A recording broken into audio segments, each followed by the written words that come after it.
crown a champion on the banks of the Hudson River at Marist University. There's a trophy up for grabs in McCann Natatorium, and with it, a spot in San Diego at the NCAA tournament. It's Wagner and Marist for all the marbles in the MAAC next on ESPN+. Both teams surviving semifinal test yesterday. Wagner held on to best Villanova. Marist showed their mettle against an overmatched LaSalle squad. Greetings from poolside in Poughkeepsie. I'm Jeff Brault alongside Shannon Ventry. We'll hear from William Rosen on the deck in just a moment. Shannon, the MAAC's two flagship programs are in the pool today. There's so much history between the Seahawks and Red Foxes. You're absolutely right. And you and I love talking about those historical stats and figures. Today is the 11th meeting between these two teams in the title match. Wagner right now holds a 9-1 advantage, winning the last 9 straight matchups. But you know who doesn't care about those stats and streaks? The players in the pool right now. All they care about right now is the 32 minutes at hand. Well, you're absolutely right, but many of them will remember last year's championship. Wagner raced out to a 7-3 lead behind a couple of players who will figure into this final. Goals from Catherine Mintz and Magali Ogg helping Wagner to the 7-3 lead. But Marist would battle back. Layla McCarroll and Samantha Bentley, we'll see both of them today, made it 8-6 Wagner at halftime. The Foxes would pull within 1 in the third quarter with a Rachel Dean goal, but Shannon, they could get no closer. No, tournament MVP Carlota Alonso putting away 2 goals late to extend the final lead for Wagner, and Wagner defeats Marist 14-11. It was their 12th championship in program history. We have an elite goalie matchup in this game. Francesca Senna between the pipes for Wagner has been such a big part of all their success. And we saw her dominate yesterday. A dominating performance by the Catino Award watch list goalie. She was aggressive, assertive, and turned away 2 huge 5-meter penalty shots. Marist Sanchez wants to end her career on a high note with her first championship. The MAAC goalkeeper of the year in her senior season has yet to win a championship with the Red Foxes. No doubt she will be locked in and ready to anchor the Marist defense today. When we come back, we'll check in with William Rosen, who has more on our key field players. The Seahawks and Foxes to battle for it all right after this. Side Poughkeepsie, New York for the 2026 MAAC Water Polo Championship Contest. William Rosen here at poolside. Let's take a look at our key offensive players of the contest. First for Marist, it's Kendall DeBeer. Yesterday versus LaSalle, DeBeer notched 4 goals en route to 82 goals on the season, leading Marist, getting that first team all-MAAC selection. Coach Chris Vidal telling me that DeBeer was recruited early by Marist, and after accepting her offer, went to some world championships where coaches around Vidal asked, "Who is she?" Vidal responded, "She's mine." She's eager to learn, improve, and be a good teammate. Incredibly well respected amongst her Marist teammates. And for Wagner, it's Mylan San Pedro Torella. And yesterday versus Villanova had 4 goals of her own, all of which coming in half number 1. Up to 59 goals of the season, leading Wagner. Last year's championship game, she notched a goal and a key assist. Coach Josh Hauer of Wagner on San Pedro Torella saying she's an offensively explosive player, and when she finds space, she's genuinely unstoppable. Truly a great player. Guys, what's at stake? Well, in the micro, a berth in the NCAA tournament. In the macro, Wagner trying to win their 13th championship and extend their run as the winningest program of all time. Marist looking for their first victory over Wagner in a final since 2006. Let's take a look at our head coaches, beginning with Marist Chris Vidal. Red Foxes are now playing Wagner for the 4th time this year. They've beaten him in the first 3, and those 3 wins were Coach Vidal's first 3 ever against his rivals from Staten Island, who are led by Josh Hauer in his 4th season, trying to become the 3rd Wagner coach to three-peat in the MAAC. Our starting lineups are brought to you by SoldOut.com, the official ticket resale partner of the MAAC. Neither coach making any changes to their lineups from yesterday. Wagner does not go as deep as Marist, who Shannon will often run 4 in at a time, sometimes even 6 in at a time. Chris Vidal has so many lines. Yeah, and we saw that in play yesterday in their game against LaSalle. They went up early 6-0, so they were able to work in some of those bench players and some of those deeper lines so that they have fresh legs for today. Seahawks in the light caps. Red Foxes in dark caps. Tremendous crowd on hand at McCann Natatorium for this MAAC championship game. Wagner beat Marist in the final each of the last 2 years. As Shannon Ventry mentioned off the top, this is the 11th meeting between the two in a championship. 9-1 Wagner with wins in the last 9.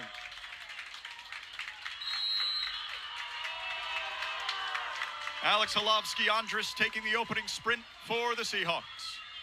Marist counters with Anita Radaley, and it's Wagner with the first possession of the championship. Both of these teams, Shannon, play an aggressive, up-tempo, pressing style of defense. We spoke with both coaches before the game, and each would be shocked if this game featured double-digit goals. Oh, absolutely. We're going to see a lot of hard presses coming from the defense. And look at that. Great job by Paige Nagel getting in the passing lane and coming away with a steal to give the Red Foxes the ball. Wagner turns it over on their first possession. Now Radaley driving, the junior from Italy in her first year with the Red Foxes. Started her career with a conference rival at Mount St. Mary's. Turnovers traded. They tried to get Hansberger a look at center. Wagner crashed. It is a hallmark of their defense. And Hansberger can be so strong in that position. She typically lays out. I would have liked to see her get a big step out to gain access to that ball.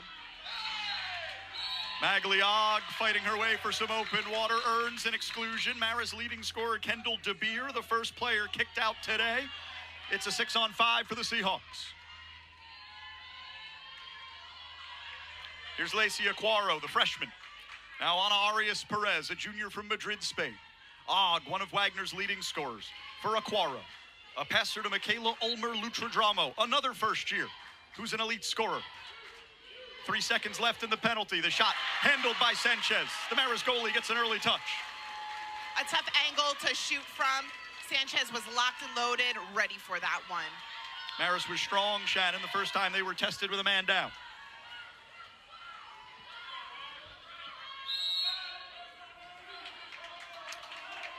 Layla McCarroll, one of 4 Marist seniors. To junior Samantha Bentley. Wagner very aggressive in their press early. 7 seconds on the Marist shot clock. Marist overshoots McCarroll, and that's a turnover. The Red Foxes have struggled to get into their offense on their first 2 trips. Lacey Aquaro, the freshman center defender, taking away the front position from Hansberger. Strong swim from Ana Arias Perez. Brave swim back, and then the exclusion foul. It's on Michaela Hansberger, her first.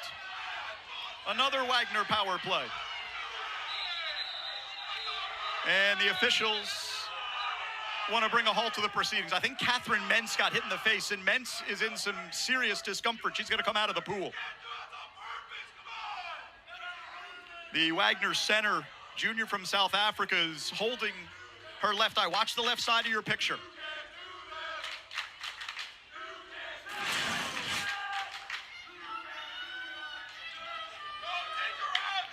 Going in, trying to jostle the ball from the elbow. Harris Anita Radaley making contact with the face of Catherine Mentz. You see the pain that she's in as she's helped to the Wagner bench. Replaced in the pool by Mylan San Pedro Torrella, Wagner's leading scorer. You saw Radaley wearing the dark cap for Marist number 4. As soon as she hit Mentz in the face, tried to make sure she was all right. Appeared that the contact was inadvertent. Yeah, and look, this is such a physical sport. Sometimes those things happen. You never want to see an opponent go down injured. 10 seconds left in the Wagner power play. Arias Perez to the center. Tried to make an extra pass, but Og wasn't ready for the ball. That should have been the freshman shot. Aquaro passed up a good look. Yeah, she absolutely did. And sometimes those are those first championship game jitters playing out, especially for a freshman. Alex Holovsky-Andrus pressing beyond half tank. Wagner trying to double post to get something going in the center. Marist looking for Nagel at that spot, but a contra foul sends it the other way.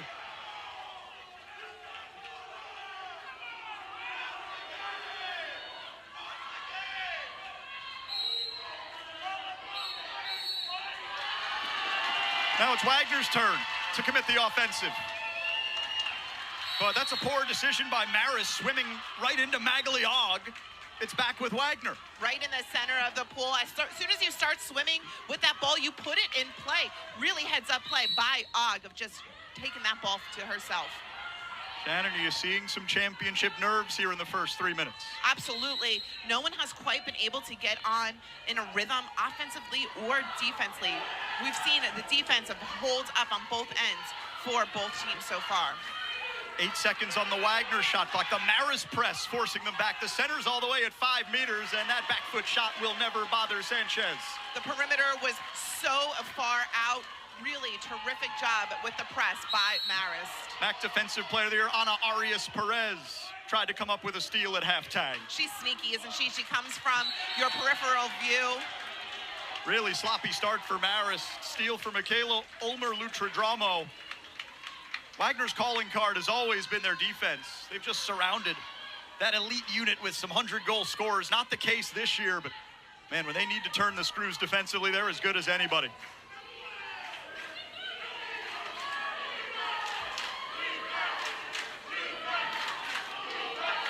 Five to fire.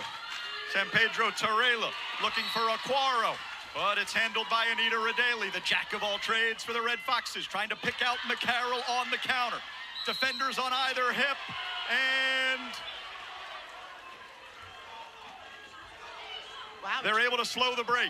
Yeah, just an ordinary foul called there, maybe because McCarroll just didn't have quite a good handle on the ball yet. Marist looking for their first sustained offensive possession. They get it to the center. Emily Shearer is awarded the 5-meter. She is so good at drawing those penalties at the 2-meter line. She absolutely is, and she was getting fronted, so she flipped her hips on the opposite end, called for the ball in the right position. The pass was right there to draw the 5-meter. Kendall DeBeer will take it, and Marist strikes first. Why not go with your offensive leader? Hot hand yesterday, and just such a powerful shot. Skip shot, cross cage and in, puts Marist on the board first in this championship tilt. That's the 79th goal of the year for Emily Shearer. Francesca Senna, the Wagner goalie, is the player who committed the foul to cede the 5-meter. Seahawks looking for an answer. They'll try to get it on a power play. Another 6-on-5 for Wagner. They've come up empty on their first 2. Freshman Madeline Ekstrom, the player excluded. Magliog rips from point and ties the game. So smooth, an absolute laser shot. A couple of cross pool, catch and release, then go to the point position. Og has been consistent for the Seahawks and puts this game tied at 1. The senior from Sydney, 58th goal this year. A MAAC champion in each of the previous 2 seasons. She remembers her freshman year when Wagner lost to LIU in an overtime thriller in this championship game. The first 5 minutes have been everything we thought they would be. Yolanta Semtali in the pool for Marist, wearing number 7, a powerful lefty on the right side. Red Foxes with their first power play. Semtali goes quick, but it hits the bar. Yeah, just a little too quick. They weren't able to really set up, not a great angle to take a shot on, but they did a great job of driving to try and get somebody open. They draw the exclusion, just not able to convert. Mylan San Pedro Torrella committed the foul. It's a great look for Semtali. She had an open net, just missed it. Offensive foul. Looked like Magliog pushed off.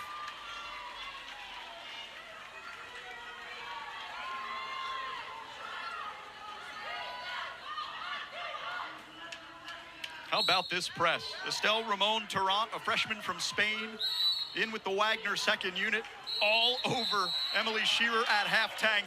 And there's a contra foul. Look at Senna swimming out. It's her signature move. She loves being aggressive. She loves coming out of the cage. and I think she's doing just fine. Arias Perez with Og swimming to the point, and we're going back the other way. Paige Nagel on a breakaway. One-on-one with Francesca Senna, and there's a whistle.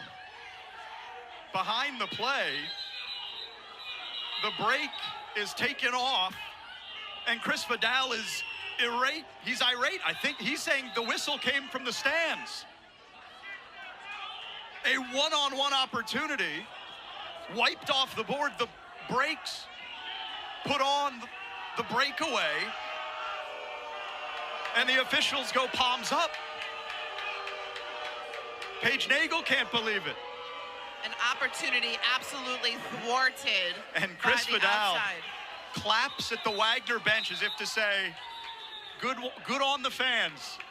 A surefire goal-scoring opportunity wiped away because of a whistle from the crowd.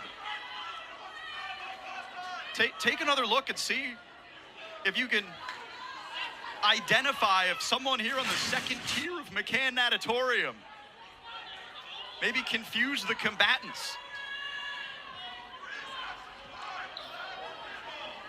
Certainly a rowdy crew we have here today. A packed McCann Natatorium, but you never want to see the outside influences making an impact on the game. And you could sense the confusion, Shannon. These players are schooled. When you hear a whistle, you stop. And that's what Nagel did. And then it took me a beat, I think it took you a beat, to try to figure out exactly what happened. There was no contact around Nagel. There was nothing to lead you to believe that there should have been an ordinary or an exclusion foul called. Then you wonder, did something happen behind the play? And then you start to wonder, well, why would that be the decision? And then very quickly, it became apparent that the whistle came from the fans in the second deck. And we saw yesterday, once in each game, players not hearing the whistle properly when an exclusion was called, continue to play, and then a 5-meter called. So really, they're trying to fine-tune their ears in a game where every single possession is so much at stake. Right now, they're trying to figure out how much time should be on the shot clock. It reset to 30.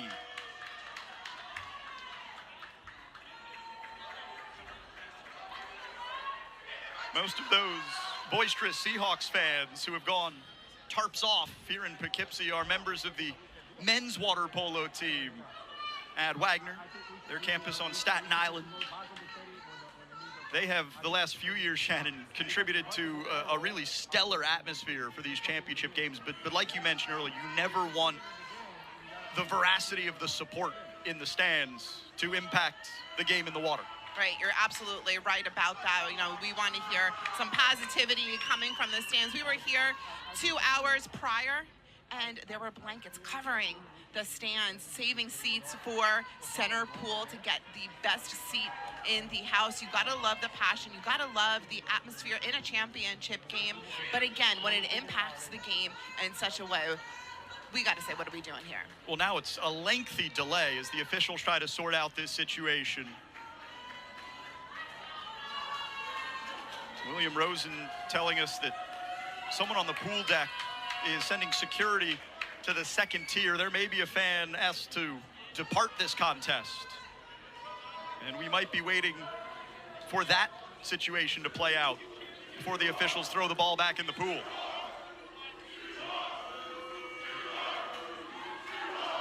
And I would also like to make a note, the players, they're still in the pool and they're still treading some water. This is an active type rest. You know, water polo is a sport like no other. It's not like basketball where you pull out the teeny tiny stools for the players to get a true rest from. Although it's an active rest, these players are still moving in the water. Yeah, we had a great shot of Paige Nagel going full hippo mode. Now she's just got her arms on the side of the pool trying to rest up. And yeah, Wagner has lost their G in their supporter section. So the fan who apparently made a whistling sound that took away a one-on-one scoring opportunity with Paige Nagel bearing down on Francesca Senna has been asked to depart the natatorium. Both teams huddling up. We're going to take a timeout as well. A high-energy, up-tempo start to this championship. Marist and Wagner deadlocked at 1. There's a look at Seahawks, but the G is back.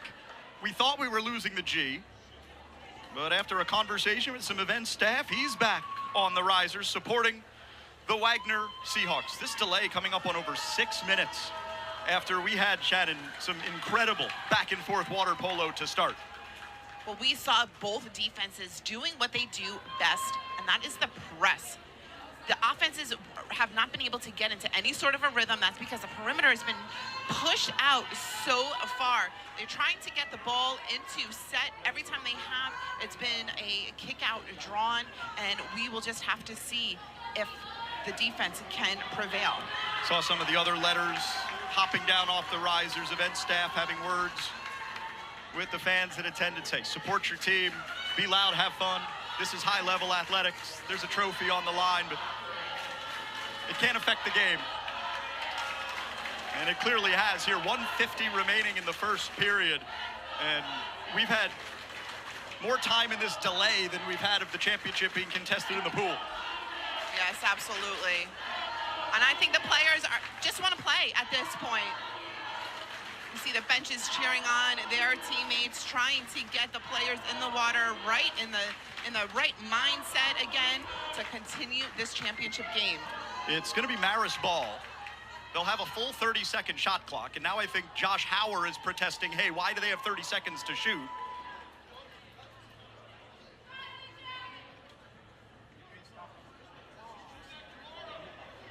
I wonder if Josh Hauer's going to a rule book. Yeah, I think he's got the rule book.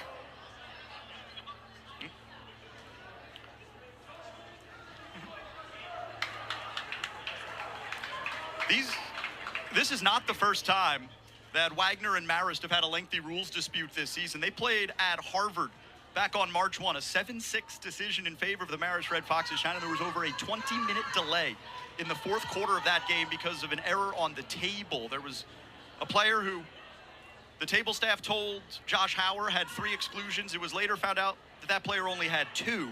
About 4 or 5 minutes of water polo had elapsed. Josh Hauer said, hey, we want to go back to the point of interruption all that time ago. And there was a long delay in Cambridge, Massachusetts that day. This has not reached that level, but it's getting close.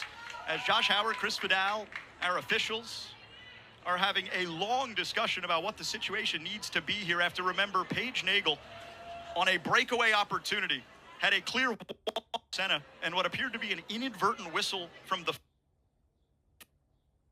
fans here at McCann Natatorium brought a halt to. It took everyone a second to figure out. And then after the official went palms up and said that wasn't our whistle, we have this delay to try to figure out the situation to resume the game.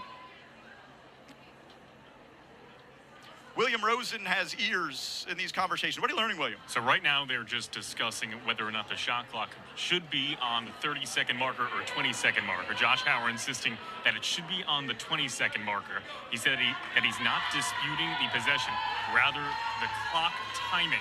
He brought out the rule book, went over to the head official and the side official, who's not actually officiating the game, but on the scoreboard keeping side of the natatorium.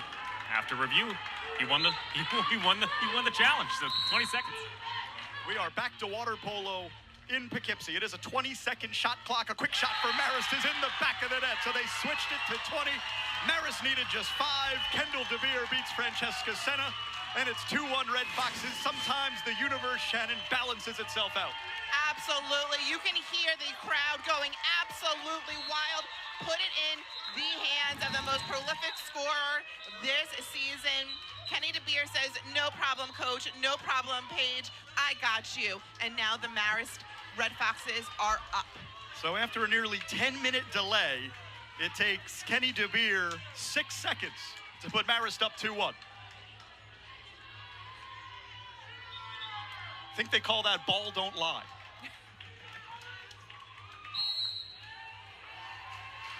It's going to be very interesting, Shannon, to see how these teams get back into the flow. Absolutely. And, you know, look, the first 6 minutes, there has not been really much flow. So Certainly, they're trying to get something going. Offensive foul whistled on Martina Parisi. And an exclusion in transition.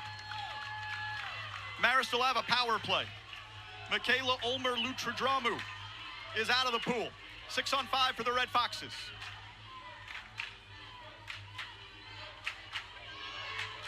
That's Paige Nagel. Here's DeBeer. Bentley. McCarroll. Thinking about it on the right. The exclusion's over, and Marist wasn't ready for it. Catherine Mentz swimming back in. Remember, she got poked in the eye earlier, knocking the ball away from Layla McCarroll. Seahawks kill off the penalty. Coming back in with a purpose. Once that player comes in from the exclusion corner, you got to start passing the ball around to the opposite side to try and buy your offense a few more seconds. Ana Arias Perez. Marist begging her to shoot from the outside. Walking it in, lobbing it up, it's off the post. Respect there for Inez Sanchez. A rocket coming from the outside is what Marist wants. Another transition exclusion. Martina Parisi cannot believe it. Her first foul.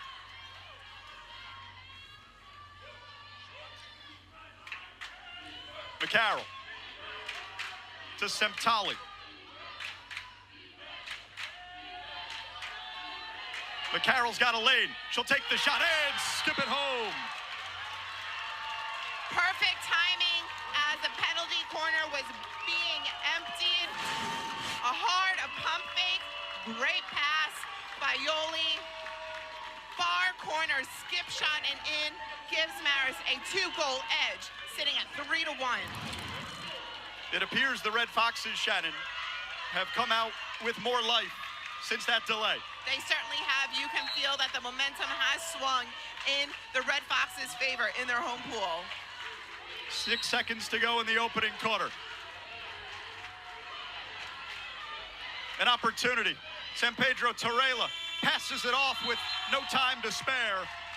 And the first 8 took about 18. It ends with Marist leading Wagner 3-1 in the MAAC championship.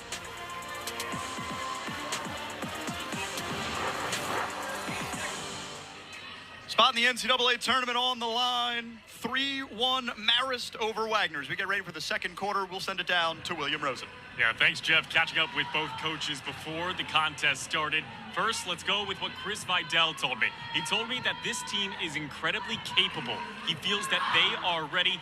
Yes, they've been ready in years past, but he told me this year feels just a little bit different. They are set to go, and with Marist up 3-1, those sentiments certainly are true. On the side of Wagner, Coach Hauer telling me that defense is the key for today's matchup, also saying that they have to limit the exclusion penalties. Yesterday, some of those 6-on-5 opportunities were detrimental in losing that lead and losing that advantage for just a little bit in the later part of the second half. So watch for the defense to clean up as this one progresses. Back up to you. Thanks, William. You know, Shannon, we talked about how Marist went 3-0 against Wagner the regular season. Prior to that, the Seahawks had won 22 in a row against Marist, beating them every time they met in the pool from 2015 to 2025. Because of that, Josh Howard told us before the game, he feels like his team comes into this final as an underdog. First time in how long that's been the case. And he likened it to the 2023 championship title match where LIU was the underdogs and they found Wagner on their heels and came away with LIU's first ever MAAC title. And Josh Howard saying all the pressure on Marist is an exclusion foul committed. It's drawn by the center, Catherine Mentz. Samantha Bentley's first. Wagner power play. San Pedro Torreira at point. Ana Arias Perez to Magaliag. That's a great look for Mentz, and she's not going to miss from there. Absolutely not on that post position. What a welcome addition back into the pool. Gets just enough separation from her defender to redirect and really power it in and bring the Seahawks within 1. Clinical ball movement. They swung the zone and got Mentz a perfect look. Nothing Sanchez could do. The margin back to a single goal as Wagner continues to press. Solovsky-Andrist up on Layla McCarroll. Bentley skip shot beats Senna. That's one she wants back. I was even surprised. What incredible arm strength on that shot. Hustling down to that position. Great field defense as well, but that shot just hits and puts Marist back up by 2. Somehow snuck inside the post. Senna thought she had it shut down, but Bentley bent the twine, and Marist is back up 2.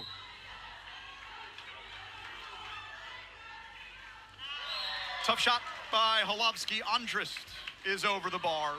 Marist would love to see Wagner shooting from 6 meters all day long.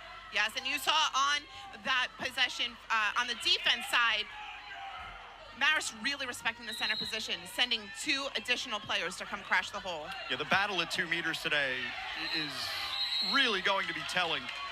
Mentz, one of the toughest centers to defend. Marist has so many options, both at 2-meter defense and at the center position offensively. And what an advantage that is in a position that's constantly working hard to gain position in the water. Right now, Chris Vidal has Angelina Peterson trying to defend Mentz. The sophomore Peterson is committing an ordinary. She's hanging in there. Now they've got the exclusion foul on Angelina Peterson. Another 6-on-5 for Wagner. Lily Carrick, junior from Australia, to Ana Arias-Perez. Sanchez got a fingertip on it. And Arias-Perez getting the exclusion on the transition.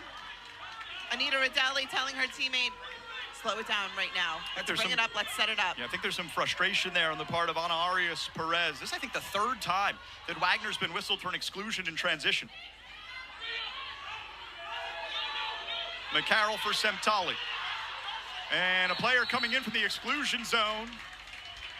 Got to the ball again. That's the 2nd time Marist was slow to give up the rock on the 4-5 side, but Wagner's gonna turn it right back.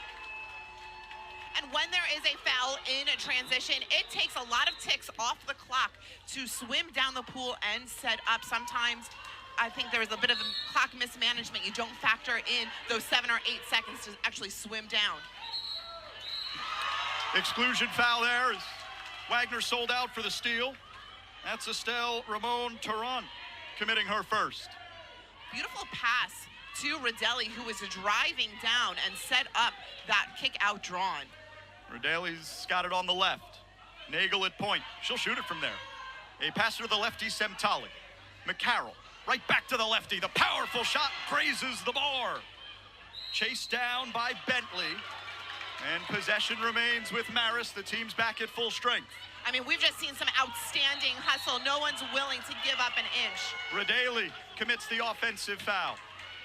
A lot of grabbing going on between Rodelli and Lily Carrick. Take another look at how close Semtali was to putting Marist up 3. The bar has been enemy number 1 from that side.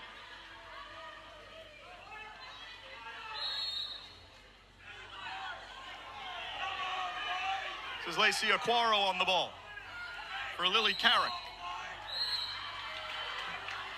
Marist exclusion on Paige Nagel. First foul on the senior from Newport Beach. 10 seconds left in the Wagner advantage. The shot from distance is stopped by Sanchez. Sanchez just absolutely outstanding, reaching up and getting that corner save. Such a high quality save, such a hard thing to do. She makes it look so easy. Before the McCarroll shot, Marist commits an offensive foul. Josh Hauer thought it should be a 6-on-5 for his side. But instead, it's Wagner back on the ball, 6-on-6. The defensive intensity has been what we thought it would be.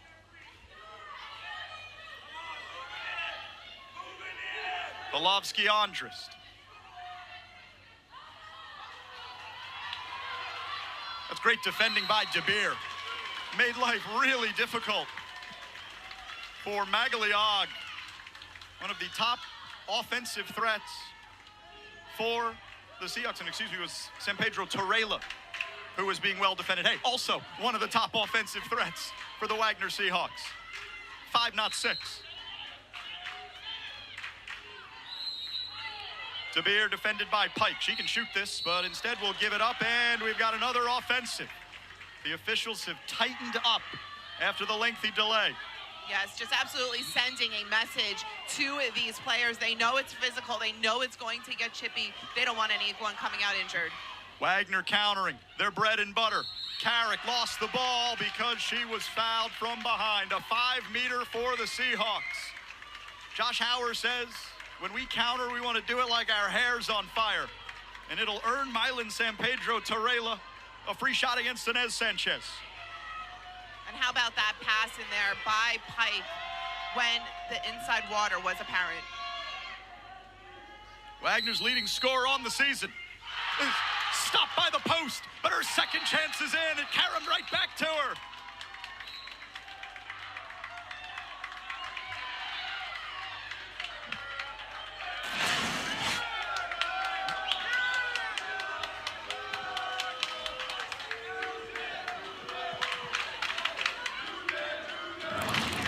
Shannon, I'm not sure that goal's going to count. Nope, it is. I think there may have been a foul or an exclusion on the defense afterwards. Yeah, I think that's what the confusion is. Because at first, Mylan San Pedro Torreira looked over at the table and put her palms up as if to say, what do you mean it's no goal? But yes, indeed. And certainly an advantageous bounce back to her, but kudos for going to the opposite side. Inez Sanchez had the close side covered, goes far side, and puts Wagner back within 1.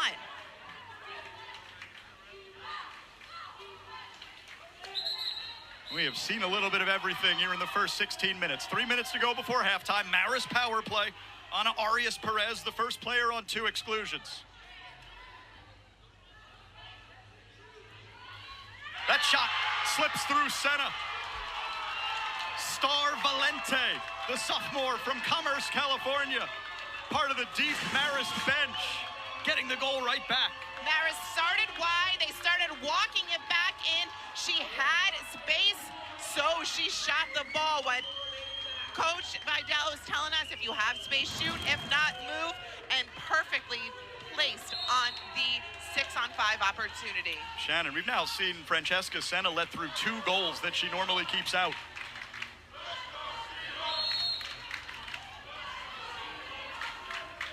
Maggie Pike, Estelle Ramon Turan, Mylan San Pedro Torreira, and an exclusion. It's on Ekstrom, her second. First Red Fox with 2. 10 seconds on the power play. Og at point. Pike. San Pedro Torreira, great look. Sent home by Estelle Ramon Turan. Another excellent 6-on-5 for the Seahawks. And it was a beautiful few passes leading up to that gorgeous assist and the putback to close the gap and give Wagner 4 goals.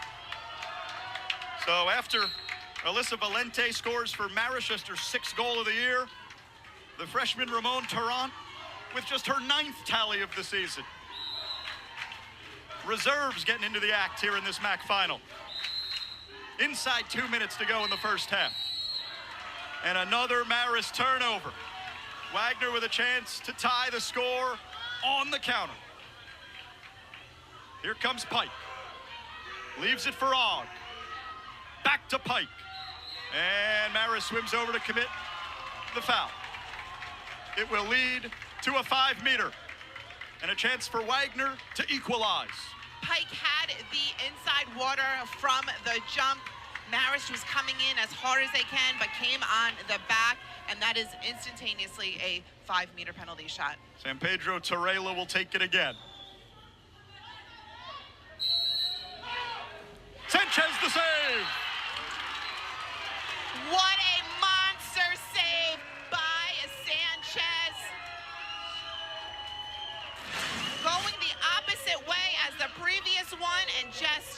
my gosh, beautiful save.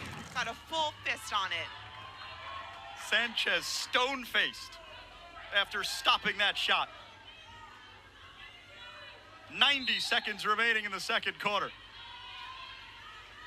Teams at full strength. Wagner turns it over.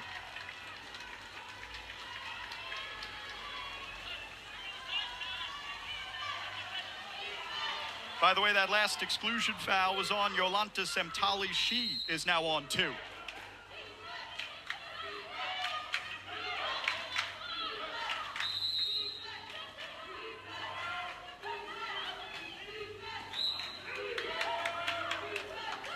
Twelve seconds in the Marist possession. Here's Victoria Kish. Looking for her center. The backhand by Hansberger slips off. Really strong backhand, but Ramon Torrent beautifully defending that, getting a hand on it, helping out Sena in cage. Omer Lutradromu on the ball for Wagner. Here's Ramon Torrent. Now it's a single-digit shot clock for the Seahawks. They look for Mentz. Marist crashes. Ordinary foul. 5 to fire. Ramon Torrent at distance. 2 to shoot. Og rises up. It's handled by Inez Sanchez. And again, some of these passes by Wagner are just a split second too late, because this Marist defense has been absolutely smothering. The way Og gets out of that water, wow, so impressive. But equally impressive is that save. Just so hard to beat the MAAC goalkeeper of the year from that distance. 11 seconds left in a first half that's had a bit of everything. Will the Marist lead be 1 or 2? Alyssa Valente from half tank. It never bothered Sena. And we're going to intermission with Marist leading by 1. The regular season champions in front after 16 minutes. Their head coach is with William Rosen. William. Yeah, thanks, Jeff. Here with Coach Chris Vidal. Coach, a brief intermission in that first quarter. You guys find yourself up by 1 goal. What's the mentality heading into half number 2? I mean, it's going to be a long day in the office. There's no doubt about it. We are seeing everything, literally. So we just got to stay composed, stay mature, keep doing the little things, show our resilience, and just keep fighting. Great. Thanks, Coach. Good luck. Jeff? Marist 5, Wagner 4. We'll show you the halftime highlights after this on ESPN+. Half in the 2026 MAAC Water Polo Championship game. Let's take a look at the first half highlights. Defense was the story of the first half early before Marist broke through with a Kendall DeBeer 5-meter after Emily Shearer drew an exclusion. That made it 1-0 Marist, but Wagner would quickly answer. Magali Og taking advantage of a 6-on-5. Then a surefire 1-on-1, right?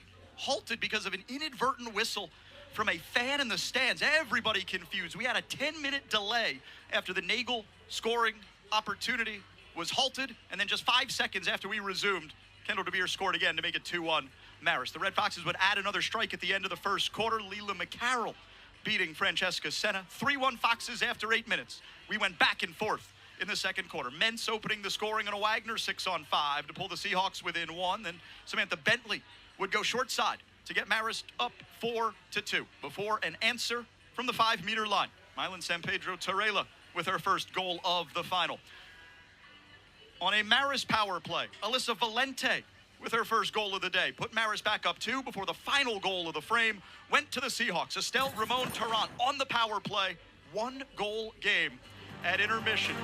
Absolutely nothing decided after 16 minutes of water polo. The second half is next on ESPN+.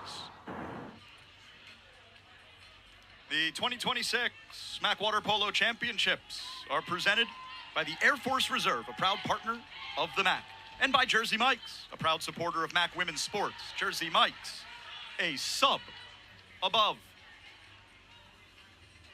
Jeff Broughton, Shannon Ventry on the second level of McCann Natatorium. William Rosen is on the deck. Shannon, we thought before this game began that it was going to be an up-tempo defensive battle, and that is exactly what we've gotten. This game has certainly lived up to its billing so far. William Rosen is with Wagner head coach Josh Howard. William. Yeah, thanks, Jeff. Here with Coach Howard. Coach, you get the deficit to just one. Yeah. What's the attack in the second half? We just got to keep movement structured with our offense, set each other up for a catch and shoot, and keep working together. Great. Thanks, Coach. Good luck. Thank you. Jeff, for an exciting second half. I don't think there's any doubt about that, William. Kendall DeBeer ready to swim off against Milan San Pedro Torreira to try to see who will steal the extra possession in the third quarter. Every possession is so important in a tight game like this. And, you know, you love to credit Coach Brian Kelly, who always said that with his outstanding sprinter, Lola Trujillo, but it doesn't ring more true than in a title game like this. The last two regular season meetings between these teams were tight. Marist winning a 2-goal decision in this pool on March 22nd. That's the official conference game this season. Marist victorious 7-6 in that game we talked about at Harvard on March 1st. That also featured a long delay. These teams played the first week of the season at Brown. Marist winning that one 14-7. Chris Vidal did that on purpose. He wanted to be ready to play Wagner 4 times this season. He said that his group needed to know they could do it, meaning solve the riddle that has been the Seahawks, who had won 22 in a row against the Red Foxes over the previous decade. And they've certainly done that in the regular season. And I think Coach Vidal referred to the regular season championship as the baby trophy. So those 3 wins, while yes, certainly important regular season crown, yes, a nice tally on the belt, but no game bigger than the one at hand. Chris Vidal said his teams checked a lot of the boxes that they put on the whiteboard in the preseason, right? Sneak into the top 15. They did that after a win against number 10 Fresno State out in California. Win the regular season championship. They did that as well. All 5 of their losses this year to ranked teams. But the only goal that really matters is winning this game and going to the NCAA tournament. Welcome to life in a 1-bid league. Red Foxes with the first possession of the third quarter. No surprise that the Seahawks continue to press. Both teams, Shannon, I believe, have executed their defensive identity really well. Yeah, they certainly have, but it's about the transition game so far. There have been so many exclusions in that transition, and we heard from Coach Vidal, his team just has to stay composed. Another exclusion here. It's on Lacey Aquaro, the first on the Wagner freshman. Radaley for McCarroll. Her shot is in the far corner. Layla McCarroll, the senior from Laguna Beach, gives Marist a 2-goal lead. Layla McCarroll, have yourself a day. The senior just coming in clutch, cross cage, skip shot, and in to give Marist a 2-goal lead. Red Foxes with 4 seniors, all of whom want to end their career in the NCAA tournament. Shannon, we see it year after year in this tournament. Those players with their careers on the line tend to step up in the big moments. Absolutely, and it gets so emotional from the tip, but again, it's just about staying composed and sticking to your game plan, playing together as a team, playing for those seniors. Wagner turns it over with an offensive foul. Great battle between Kendall DeBeer and Lily Carrick over on the right side. Radaley on the counter, slowed up by Holovsky Andrus. Radaley swimming through. Radaley to the lob shot, it grazes the bar. Oh, and beautiful spin move too to get the defender on her back. Got great separation, lob shot up and in because Usena has had that corner on lockdown just a tad too far, a little off the mark. Stellar read by Francesca Senna. Loose ball, Nagel commits the ordinary.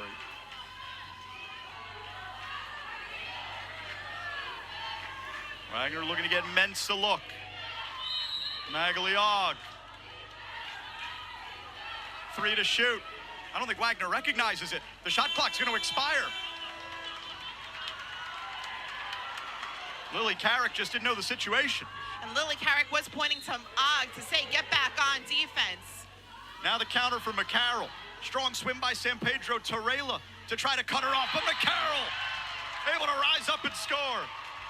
She's got a hat trick, and Marist, their largest lead of the day.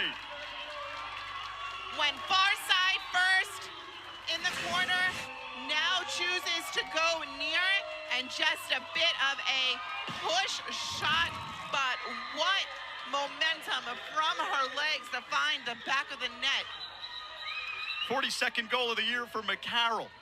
She's primarily a facilitator, one of Marist's best passers, calling her own number in the championship. And look, we heard it before the game. It's going to come down to who can manage each other's personnel best. The big players have been trying to take each other out of the game, so you need your 4, 5, 6 shooter to step up, just like McCarroll has been doing.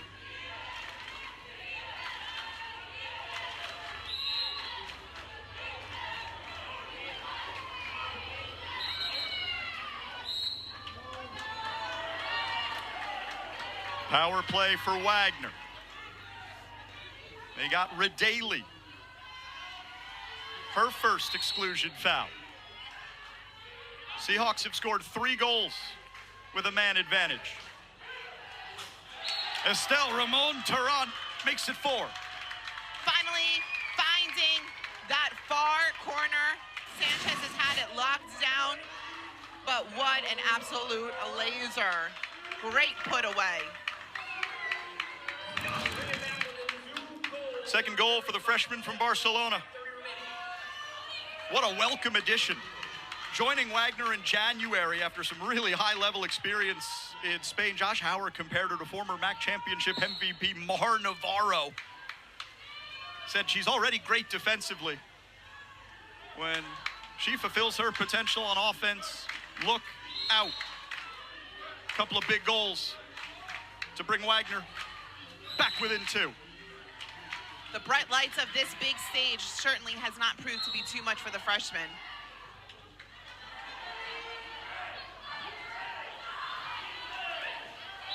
Nagel pressed with 10 to shoot. Shearer. Wagner crashes and commit a foul. Shearer is so good at that. Just an ordinary. Teams remain 6-on-6. DeBeer tries to swim by and runs out of shot clock. Great defending by the Seahawks after the 6-on-5 goal. Yeah, if I'm Wagner, I'm very happy with that defensive stance. Senna picks out the counter. It's one of her top talents. Ramon Tarrant over to Magliog. And that's well defended in transition. McCarroll commits the ordinary to slow the counter. I don't think that senior wants to go home today. Certainly. She wants to extend their season. Certainly hasn't played like it. Carrick. Shot clock running short. 3 ticks. And once again, Wagner won't get a shot off. We asked both coaches before the game, Shannon, you think it's going to be a defensive battle? They both said yes, and they're both correct. Yeah. And so far in this second half, we've seen these offenses really try and set up, but the defense is just frustrating. The first half was more helter-skelter, nobody really getting into a rhythm. But again, the defense has just been reigning supreme. Shot from distance by DeBeer. That's never going to be a problem for Francesca Senna. You just can't shoot from out there against these goalies, Shannon. Correct. How about that counter-attacking pass? Ramon Tarrant battling with Bentley. Bentley, the ordinary foul. Team still at full strength, but Estelle Ramon Tarrant able to notch the hat trick and bring Wagner back within 1. And how about the little give back by Magliog? She knew the shot was not going to come from her. She gave it up to the freshman who powers it in and pulls Wagner within 1. Had just 8 goals all season. 3 of them in this championship. Worth a high five from her head coach. Big smiles on the bench as Estelle earns a rest.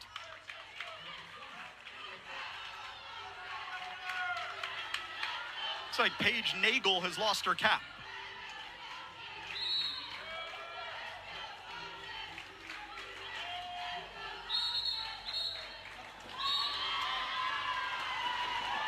Exclusion foul whistled on Mentz. First on the Wagner center.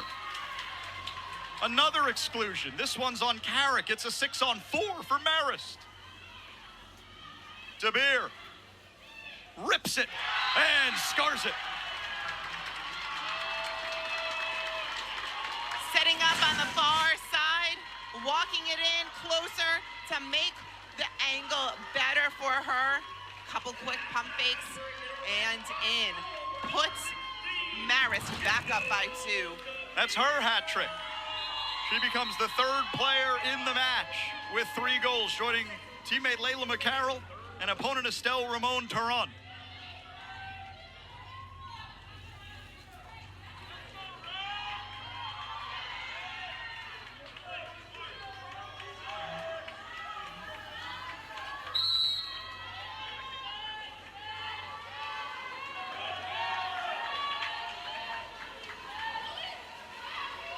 Og battling with De Beer. Here's the lefty Martina Parisi. Nagel has the defensive assignment. Both teams continue their aggressive press. Nagel giving Parisi no quarter. Og for Ulmer Lutradramo. Here's Halovsky Andrist. Quick shot, and Wagner scores again. That's an excellent pass. They get it down to 5. And it's finished by the lefty Martina Parisi. And what set up this play from the get-go was a constant driving, setting in, putting in different sets. The attention was on the left side. Go weak side to Parisi, the lefty, and power it in and bring Wagner back within 1. Both of these teams have some stellar left-handers on the 4-5 side. Parisi makes her presence felt for the first time. Wagner goes for a steal in transition, but Parisi couldn't get to it.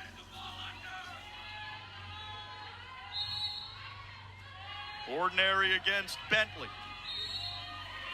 Another on Radaley. 6 to shoot. De Beer wasn't too far away. A little fist pump from Senna saying, give me the ball, let me do what I do best, and start a counterattack. Oh, puts it right on the arm of Magaliag. One of Wagner's top offensive weapons. Ties the game. No, wave it off, no goal, offensive foul. Wow, that was a hard-fought shot to get off. Let's see it again. The hook around.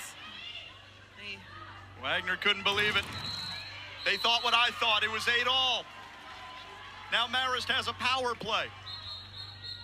Ulmer Lutradramo is out, and Chris Vidal wants to set it up. Second foul on the freshman. Vidal using his first timeout. Josh Howard cannot believe that they took that scoring opportunity away from Magaliag. That certainly would have changed the momentum in McCann Auditorium. But guess what? It's time to maintain, come back to the composure, and let's get a stop here on defense. 1:45 left to go in the 3rd period. Still time for Wagner to gain a few possessions, but they've got to stop Marist on this power play opportunity first. This game defining back and forth. 5-4 Marist going to the 3rd quarter. The Red Foxes scored the first 2 before Estelle Ramon Turan scored the next 2. She's got a hat trick. But Kendall De Beer said, all right, well, you can do it. I'm going to do it too. She would score the next Marist goal to put them back up 2 before Wagner with great ball movement to get their lefty Martina Parisi a shot off the fingertips of Inez Sanchez. 8-7 Marist. They've got the ball.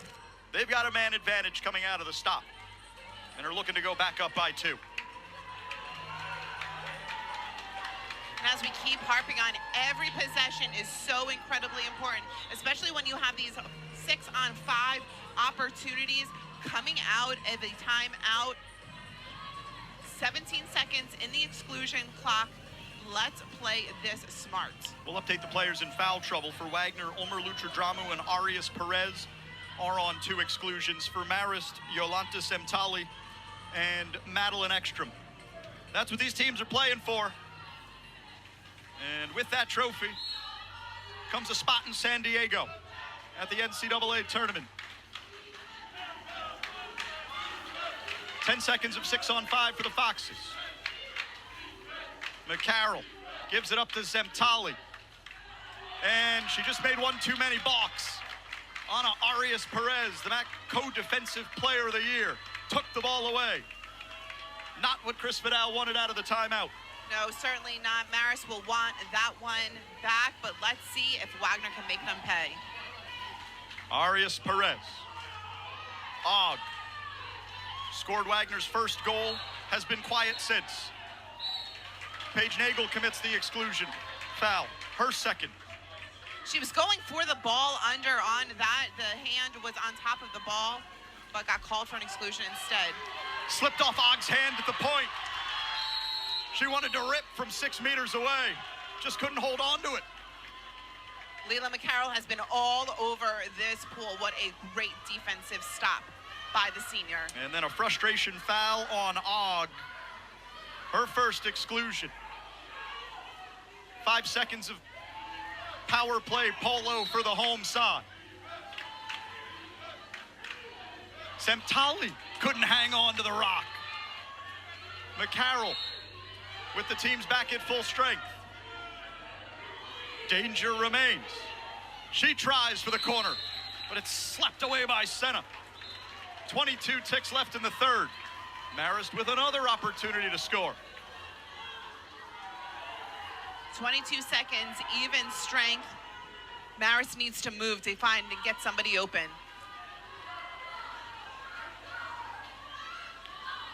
Radeli for Semtali, looking for the center. Alaya Barisibar couldn't hold on, but she drew the foul. It's a 5-meter for the Foxes. And here comes Kenny DeBeer.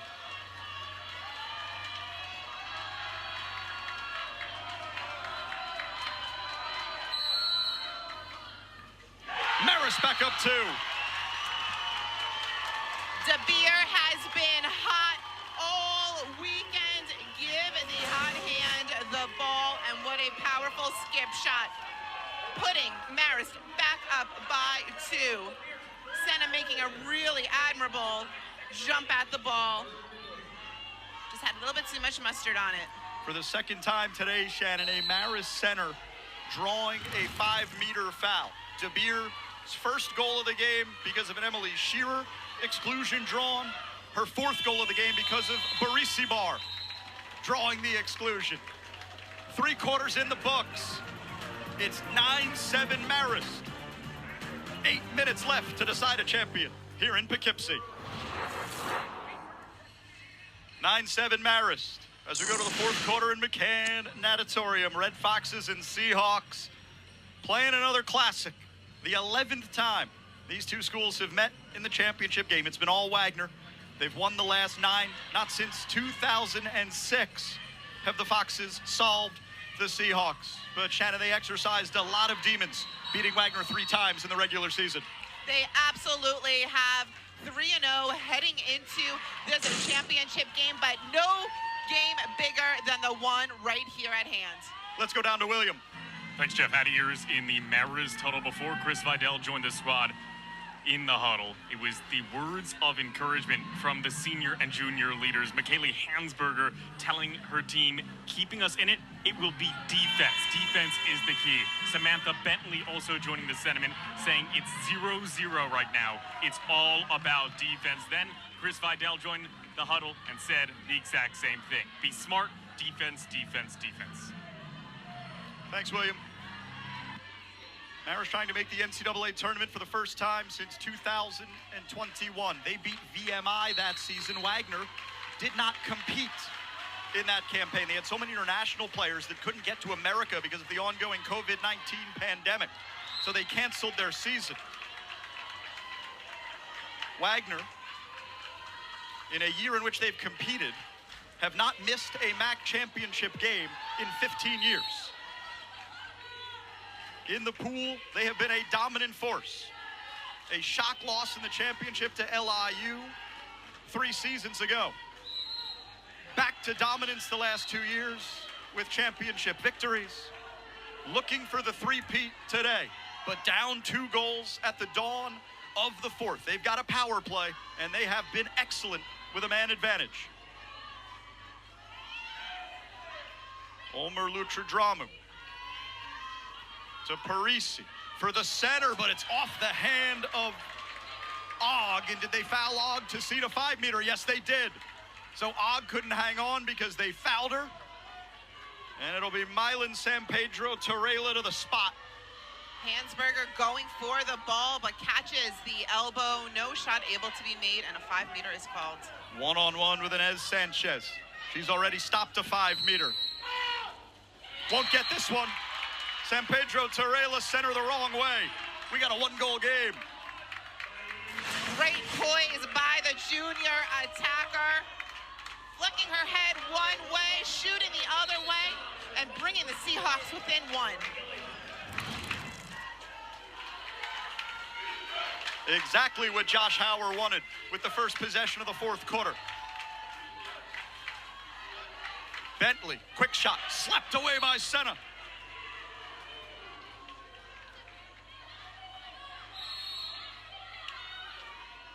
McCarroll didn't have the angle. Took that one from distance. Hasn't been the winning formula today. And we've got an exclusion in transition. Another Wagner power play is coming. It's McCarroll's first foul.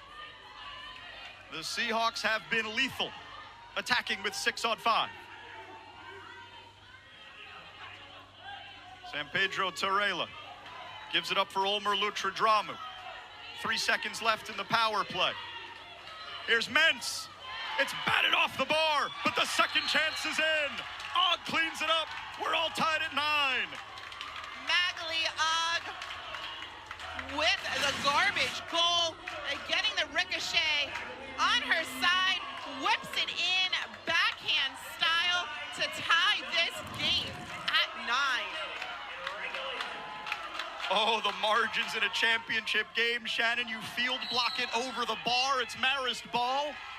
It grazes the iron and bounces right to Magali Og. Razor-thin margins, as you said yesterday. Brand new ball game with 6:20 to go in the 4th. And the Seahawks with a lot of life defensively. They commit the ordinary against Radaley. Arias Perez defending Nagel. And there's the exclusion foul. It's on Lily Carrick. That's a foolish foul, just hitting Bentley in the face. Marist power play. The lefty Semtali with a howitzer. They give her a lane, but she passes it off. Radaley back to Semtali. The Hungarian freshman gives it up to Radaley. Her shot finds its way to the back of the cage. Marist retakes the lead. She is so crafty. That is such a tough angle for a righty. The way she whips the ball around her head and has that far side release point. Just gorgeous. Puts the Red Foxes back up by 1. Seemed like Anita Radaley was dumbfounded that Semtali didn't take either of those shots.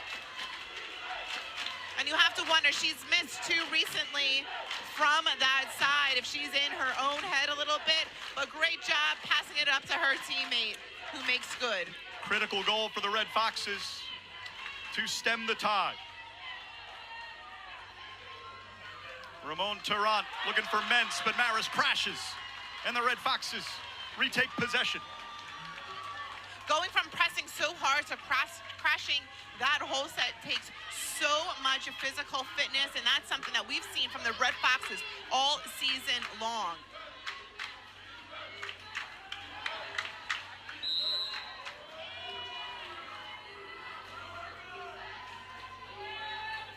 Nagel for Bentley. Here's Semtali. Just couldn't hold on to it. Og swims over. That's an ordinary. 5 to shoot. Semtali goes off speed, but misses the mark. The angle was there, just a little bit too high up. But as the clock was winding down, either shoot it or dump it.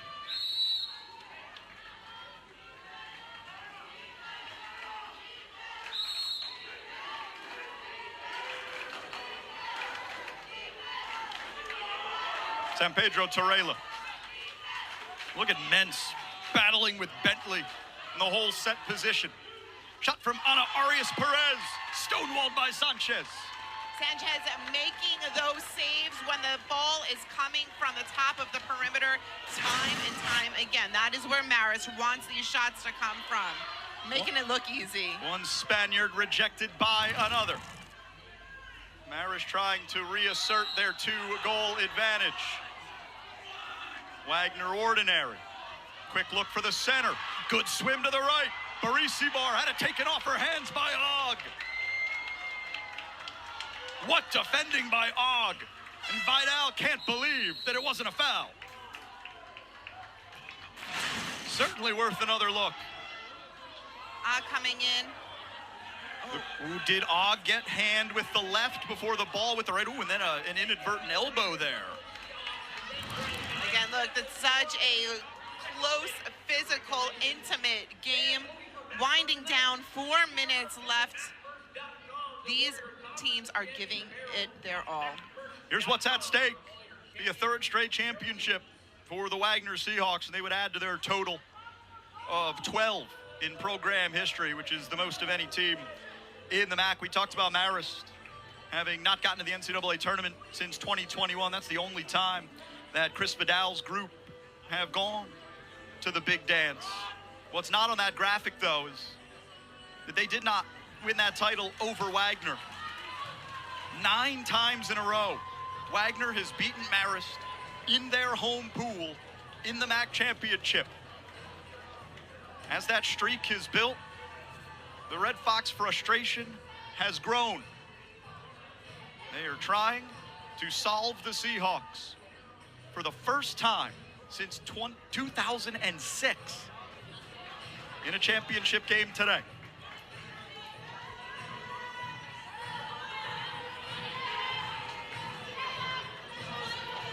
Coach Howard trying to draw up the equalizing goal. Every possession so incredibly important at this point. Only 4 minutes remain. He is drawing up a play at even strength. 6-on-6 water polo. After there was no call on the Barisibar play with Og swimming in.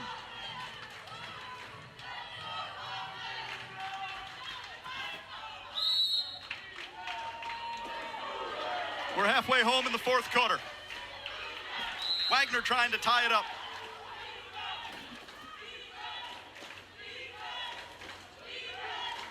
Estelle Ramon Torrance on a hat trick. Ana Arias Perez, younger sister of one of the Wagner greats. Pass off the mark, down too low. Great job by Anita Rodelli getting that ball under call and coming away with the ball for the Red Foxes. Marist up to the task defensively out of the timeout. Both teams with 3 remaining. That looms large as we get into the late stages of this game.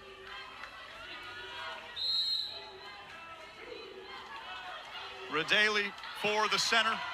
Great crash by the light caps. No chance for Barisibar to get on the other end of it. Stellar 2-meter defending by the Seahawks. And in transition, it's Ramon Tarrant. The freshman certainly hasn't played like one in this championship. Ments the center, turning right, finds some open water, but Sanchez swims out and there's a whistle. A 5-meter is coming. I think Sanchez might have made a little too much contact there. How about that powerful turnaround? Caught the defender with the hips down, spun around, and drew the 5-meter. Not Sanchez. They got it on Nagel, and that's a big decision because it's Nagel's 3rd foul. The senior's final is over.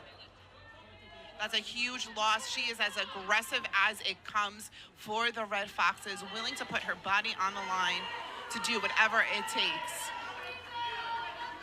San Pedro Torreira, 2 for 3 from 5 meters against Inez Sanchez to tie it at 10. And before the 5-meter, There's no goal. When you shoot a 5-meter shot, it has to be one continuous movement. The official says there was a double movement.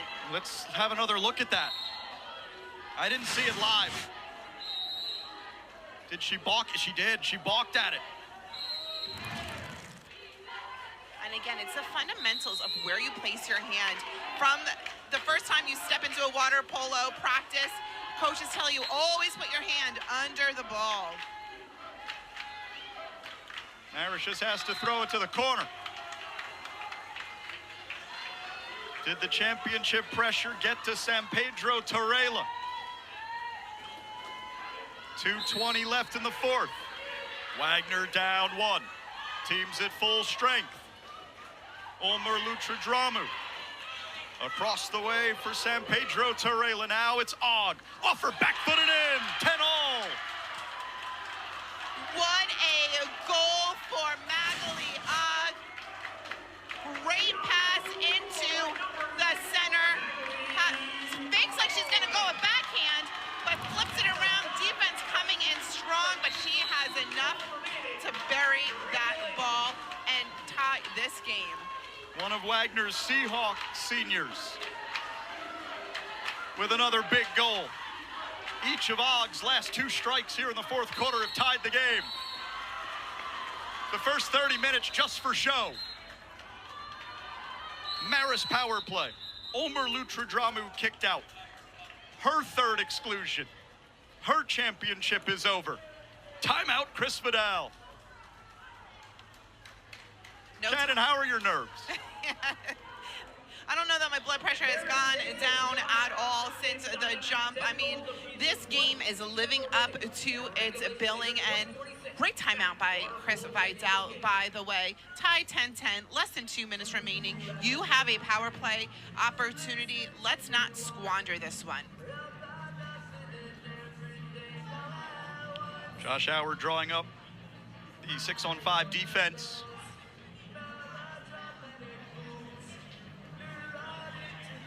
Wagner's won a lot of championships through the strength of their defense.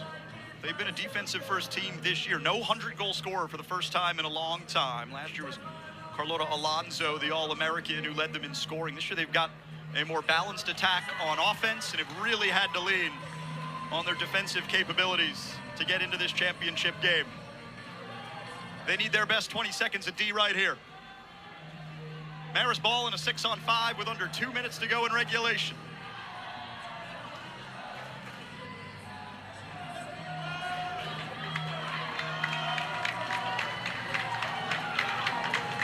Who wants to spend some time in San Diego? What a game this has been.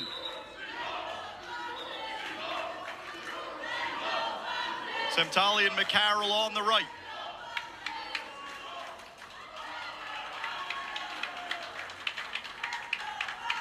Bentley on the left post. Shearer on the right. Anita Radaley at point.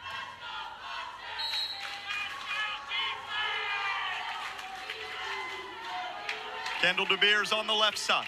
Mara's leading scorer, who's got a hat trick. She's got the ball. 10 seconds left in the penalty. She can shoot this if she wants. McCarroll. Semtali. Back to the lefty. The freshman takes the shot, but she missed the cage. Wagner gets the stop. 91 seconds to go. I saw McCarroll tell her to take a shot. Just kind of nodded her off. I think that hesitation was what killed that play. Ordinary to slow it down. Ramon Turan to point. Mens is open. And Wagner commits an offensive foul. Inside 2 meters, offsides foul. That one is a killer. Exclusion in transition. San Pedro Torrella's second foul. Marist power play with 1 minute to go. This game's all tied at 10. The Red Foxes break the deadlock. No need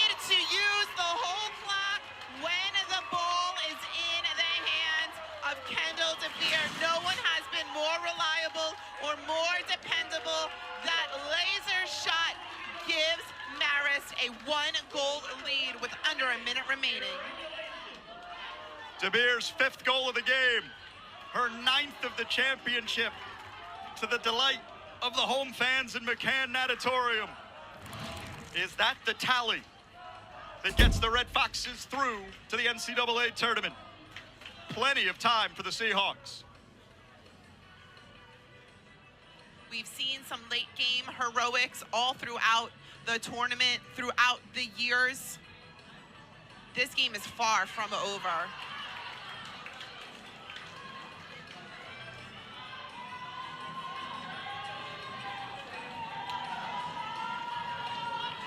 When De Beer was recruited to Marist, Chris Vidal envisioned her as a defender. Really not until this season have they unleashed her offensively. Chris Vidal spoke with De Beer before the season, Shannon, told her, we don't want you to think on offense, just let it rip. And that's what she did on that last 6-on-5 to put Marist back in front.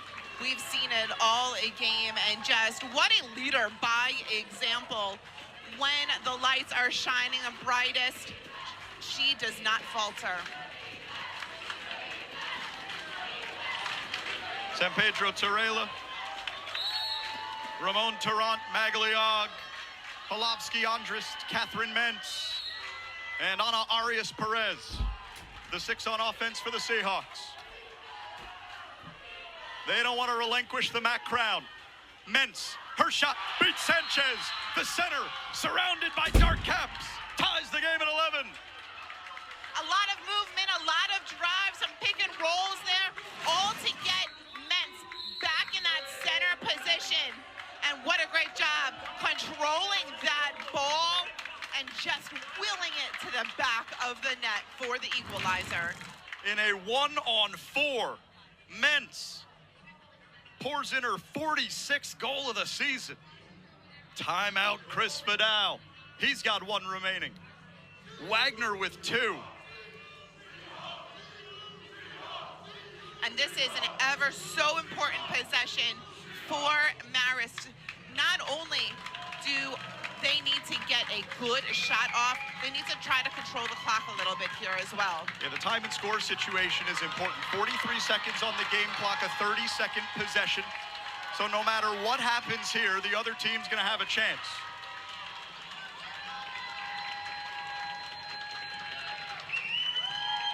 Turns out we didn't need the first 31 minutes.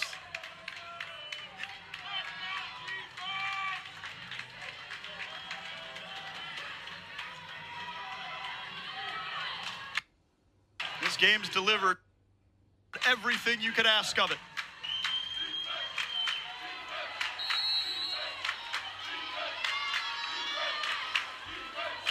Marist ball 6-on-6. McCarroll pressed. Bentley. Hansberger getting fronted, swing the ball around. Og fouls De Beer, it's an ordinary. 15 to fire.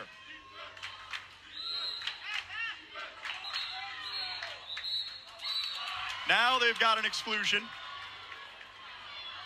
It's on San Pedro Torrella. That's her 3rd. 6-on-5 for the Foxes. The shot clock is off. Semtali. Radaley. Back to the lefty. Semtali takes the shot. It's slapped away by Senna. What a save! What a huge save by Senna.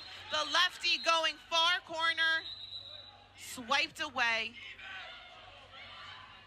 by the goalie. It was knocked out by Senna. Still Marist ball. 7 seconds to try to win it in regulation. 3 seconds. It's bobbled by McCarroll. Her skip is kept out. It nearly snuck by Senna, but it does not pass the line. And we're headed to overtime. What a fitting ending for a incredible 32 minutes of play. The last shot looked like it got the head of one of the Marist players. Could have been an unlucky bounce in. Marist with 2 great looks at the end of regulation. Semtali saved by Senna. McCarroll nearly snuck one in. But at the end of 4 quarters, it's 11-all. We'll play overtime after this to decide the MAAC champion. 32 minutes was never going to be enough. Marist and Wagner off to overtime, deadlocked at 11. The Seahawks trailed by 2 going to the 4th quarter, and they scored a couple of quick ones to begin the period. That was the second of the 2 before Anita Radaley struck in a 6-on-5 for Marist to put him back up 10-9. Then it was back and forth. Magliog scoring in front of the Marist goal. Kendall DeBeer would put Marist in front with less than a minute to go. The Red Foxes thought that might be the one that gets him to San Diego. But how about this goal by Mentz, surrounded by dark caps? Put it in the back corner to tie it up. And then Marist with 2 great looks at the end of regulation after Semtali missed one. McCarroll's try almost caromed in, but somehow it stayed out. And we're going to play overtime. Let's go down to William Rosen on the deck.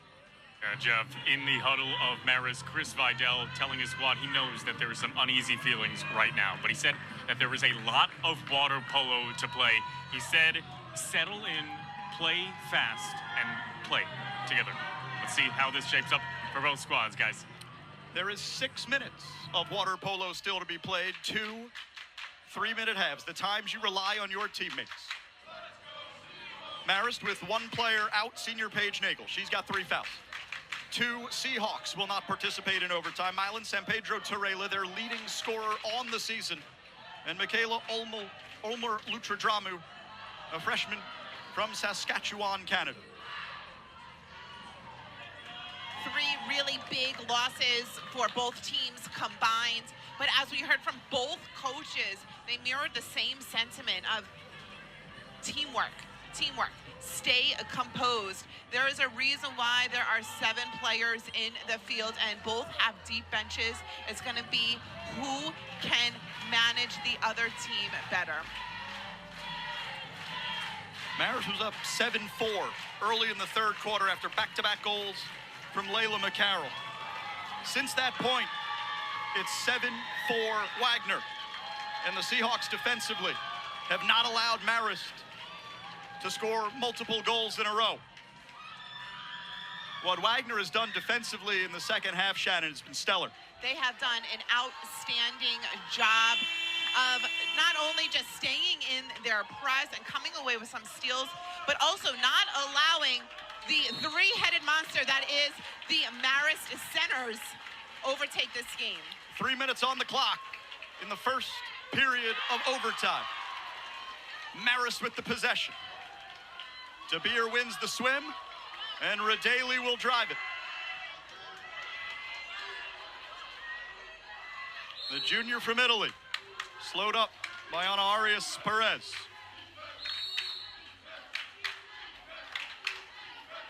McCarroll. Looking for Bentley.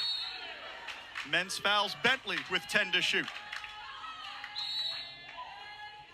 Here's DeBeer. She rises up, it's blocked in front. Ana Arias Perez got a hand on it, and Wagner gets a stop on the first possession of OT. Senna picks out Lily Carrick, the Aussie. Ordinary committed by Radaley. Ana Arias Perez. Carrick takes it into the corner. Patient possession, Wagner gives it up, offensive foul. The Marist defense was taking away Mentz from that center position. Wagner tried to move into a double post-up situation, but the offensive foul was called, giving Marist the ball back. 1 minute gone by in the first overtime. Red Foxes try to get it to 2 meters. Hansberger couldn't hang on. That's well defended by the freshman Estelle Ramon Tarrant, who's been great on both ends of the pool. She certainly has, just remaining poised throughout. Wagner with the first power play of overtime. Radaley commits the transition exclusion foul. 6 on 5 for the Seahawks. They've been money. They've moved the ball beautifully on power plays. Slips off the mitts of Andrist. Teams coming back even. Penalty killed off. Still 7 to fire. Arias Perez swimming left. 2 to shoot. Ordinary foul. She's got to rip it. And she scars it. What a goal.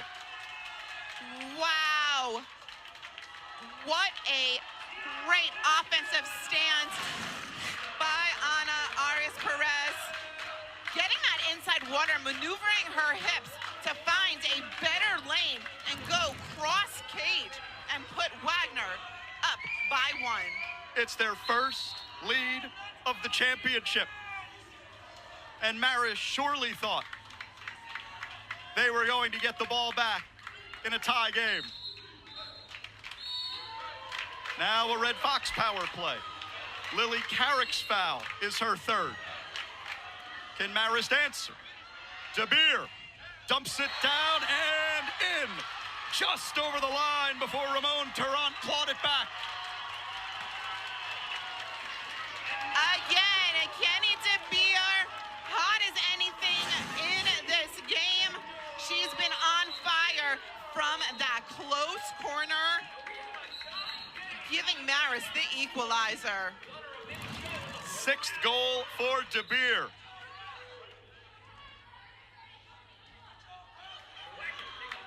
Inside 1 minute to go in the first half of overtime.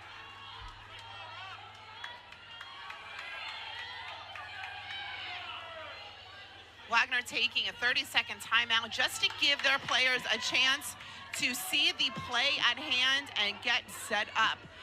Every second matters. With Carrick now on 3 exclusions, Martina Parisi takes her spot on the right side, the lefty wearing number 7. Here's Parisi. De Beer defending. Arias Perez. Andrist, high of the mark.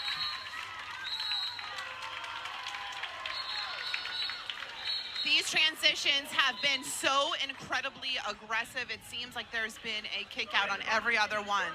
Chris Vidal takes a timeout as a Wagner player picked up an exclusion foul. Looks like they got Andrist after the missed shot.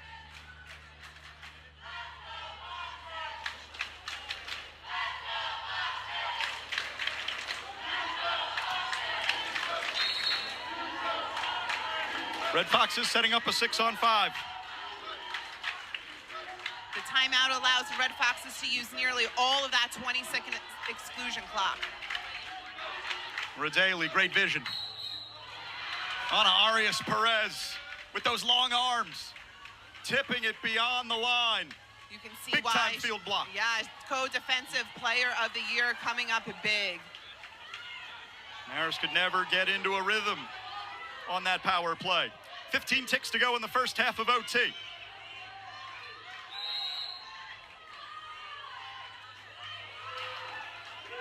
On Arias Perez. Tries again, but this one's wide. 4 seconds left. The skip won't ever get to Senna. 12 all. Going to the second half of OT. We'll put 3 minutes on the clock to decide a MAAC champion.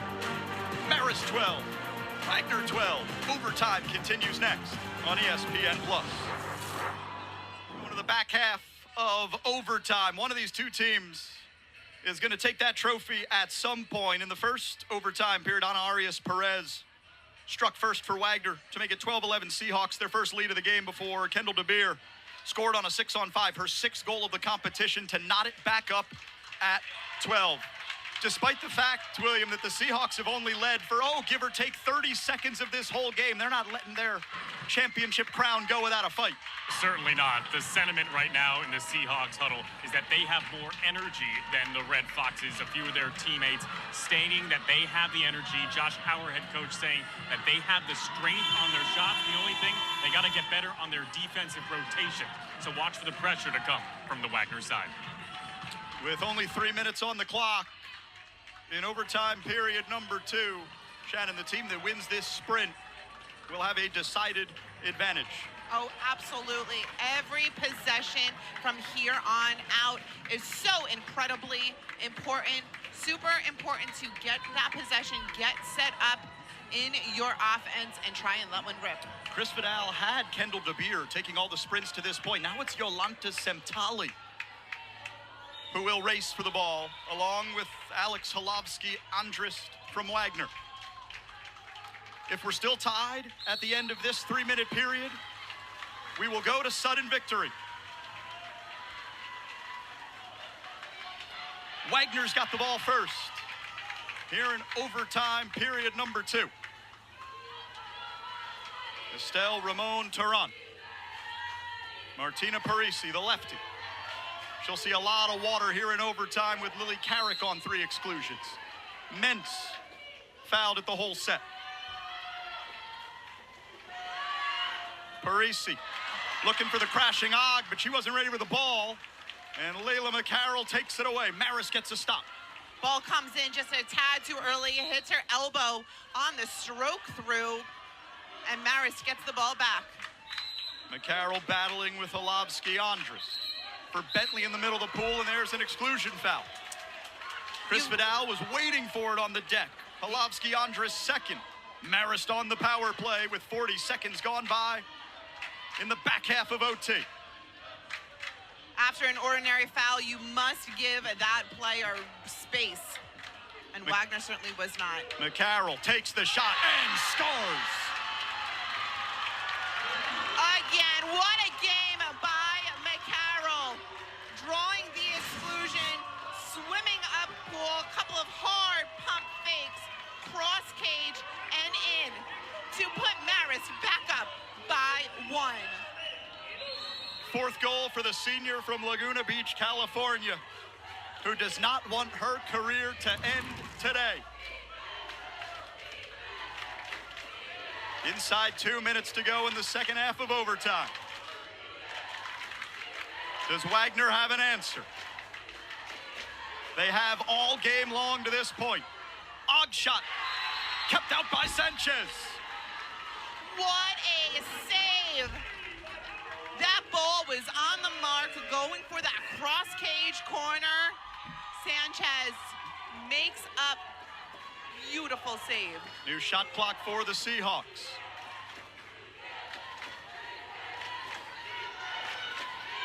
Red Foxes pressing Ramon Turan. Halfway through the possession. Ordinary. Here's Mentz, the center, tries to gather and turn, but Bentley comes in to take the ball. Marist possession with a 1-goal lead. How about Inez Sanchez, as she's done throughout her career, Shannon? Saving Marist Bacon. I mean, the lateral movement, just getting up, she makes it look so easy. And then her team defense coming through on that save. 66 ticks left before sudden victory. Marist ball with a 1-goal lead. Radaley for the center. Barisi Bar turns. Barisi Bar gets fouled. Marist power play.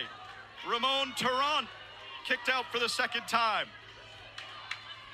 You could see Barisi Bar's eyes wanting that ball to go in there. She worked so hard to gain the proper position. Tabir with 6 goals to lead all scorers. A passer to McCarroll. Semtali's shot blocked in front. Parisi got a hand on it. Timeout Wagner. Their ball. 34 ticks left in the second half of overtime. And a field block gives them a chance to tie it. Well, there's no bigger defensive opportunity than here. 34 seconds left. Wagner calling the timeout so that they can use all 30 seconds, 27 seconds on the shot clock that is remaining to try and even this score.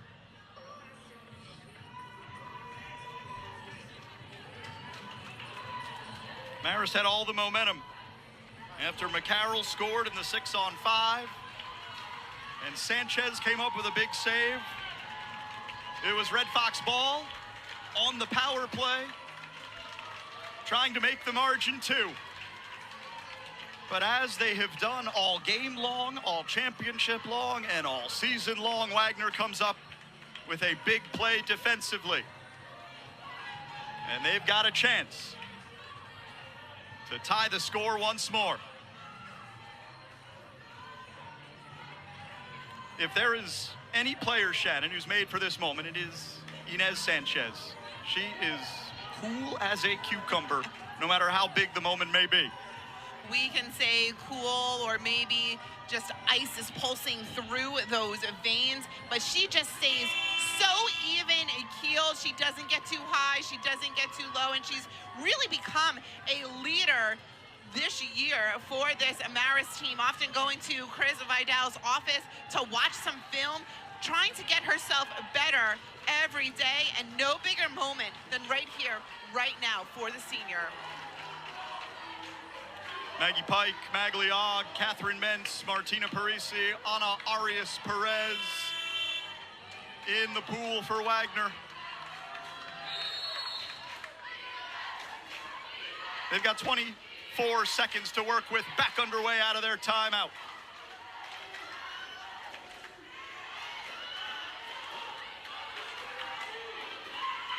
Here's Pike. The senior takes the shot and scores with confidence, 13-all.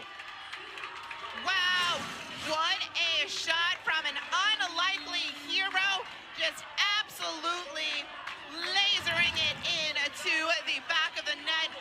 17 seconds remaining on the clock. Red Fox's ball. It's just her 10th goal of the season. What a substitution from the Wagner bench. They put in the senior from San Clemente, and Maggie Pike delivers. Absolutely. You know that she was going to be left open. She's not one of the likely threats on this really deep Wagner team, and no bigger moment to make good in her senior year for Maggie Pike. And no chance for Inez Sanchez. That one was always ticketed for the back of the net. Plenty of time for the Red Foxes. 17 seconds.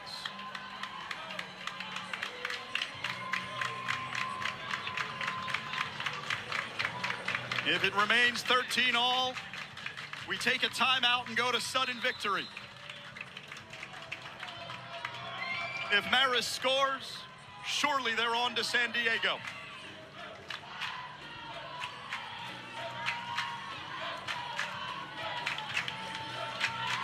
Barisi Bar, Semtali, Bentley, DeBeer, Radaley, and McCarroll, the 6 field players for the Foxes. Here we go.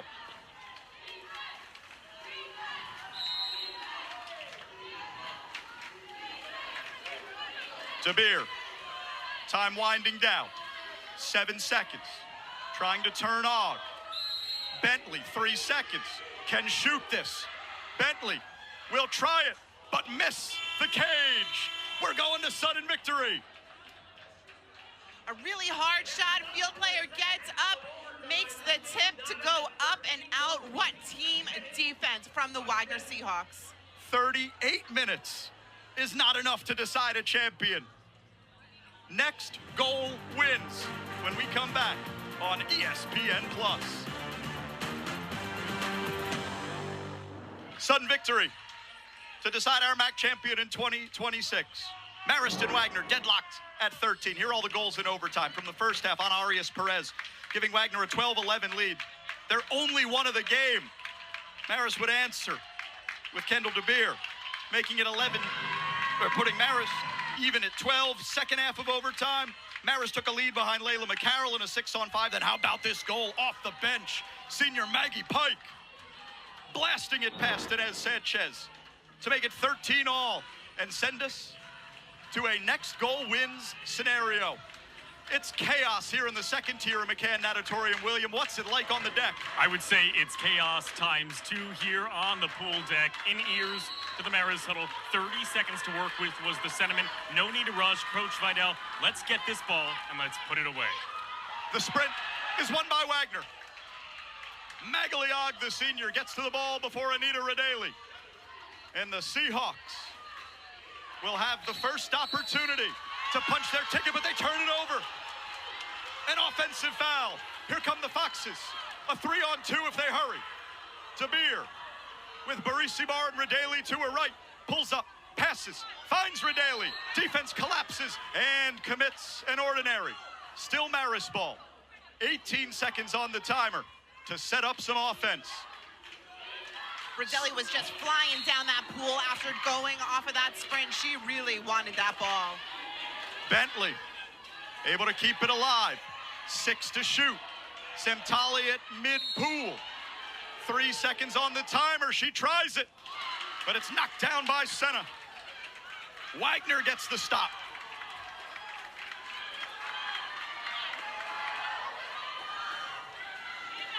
Long lead out.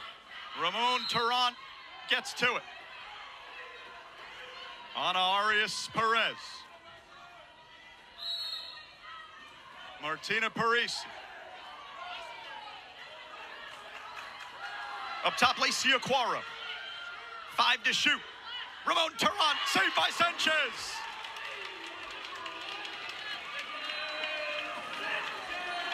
Great job by this Wagner top. Getting back in the transition. They are respecting the counterattack by the Red Foxes. 13 seconds to shoot. Backhand shot, handled by Senna. A double post set up there by the Foxes.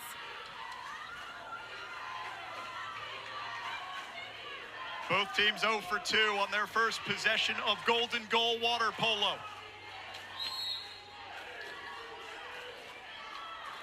Parisi sets up Aquara, the freshman, to the center. Mens turns, shoots, and scores!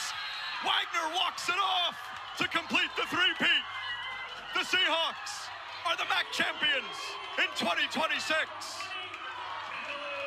What a shot by Catherine Mens, the center. Marist has been respecting her all game long, trying to not allow the ball to get in, but when it does, that's why it's so dangerous.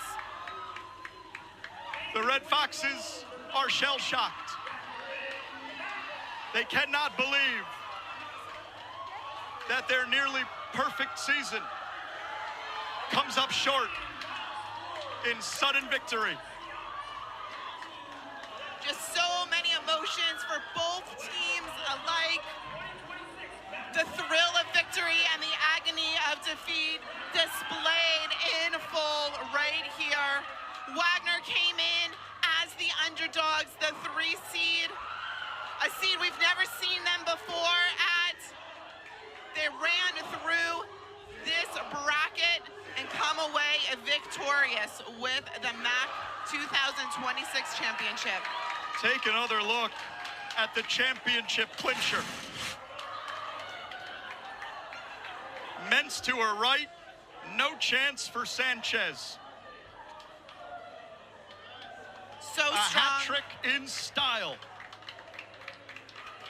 So the Seahawk faithful love it.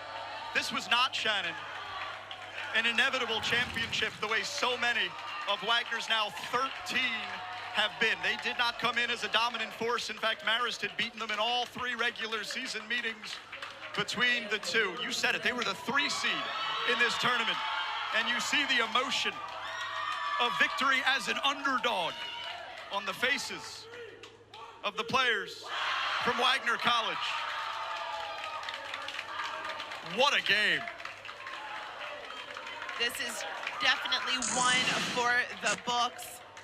Double overtime, thrilling victory. Unbelievable, Shannon, to think that Wagner led for less than a minute